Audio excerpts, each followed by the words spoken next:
Hello viewers, আজ আমি আপনাদের দেখাবো আমি কোথায় ঘুরতে গিয়েছিলাম, সেখানে কি দেখলাম, কি করলাম, এসব নিয়ে আমি আসলে আপনাদের সাথে একটু শেয়ার করতে চাচ্ছি। তো আজকে আমি চলে গেলাম সাভারের বিরুলিয়ার জমিদার বাড়ি।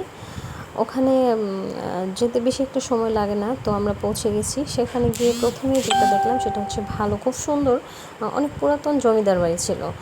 এখন ওরা থাকে না, এখানে কোনো জমিদার থাকে না, সাধারণ জনগণ থাকে। তারপরে আমরা একটু হাঁটতে হাঁটতে সামনের দিকে যখন গেলাম, গিয়ে আরও কিছু জমিদার বাড়ি দেখলাম। বাড়িগুলো খুবই পুরাতন কিন্তু খুবই সুন্দর, এখনও অনেক সুন্দর। তো আপনারা চাইলে এখানে আসতে পারেন, খুব একটা সময় লাগে না আসতে, আমাদের সাভারের বিরুলিয়া। তো হাঁটতে হাঁটতে চলে গেলাম নদীর পাড়ে। নদীর পাড়ে গিয়ে দেখলাম যে খুবই সুন্দর একটা ভিউ। ওখানে আপনার ট্রলার আছে, যেটাতে চড়ে আপনি পুরো নদীটাই ঘুরতে পারবেন।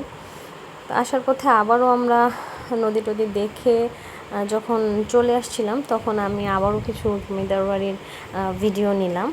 আমার কাছে খুবই ভালো লাগছে। এখানে এসে আপনার হচ্ছে দেয়াবাড়িটা দেখা যাচ্ছে, ওই যে বিল্ডিংগুলো হচ্ছে ওগুলো হচ্ছে দেয়াবাড়ির বিল্ডিং। তো আপনারা চাইলে এখানে এসে ঘুরে যেতে পারেন। আসসালামু আলাইকুম।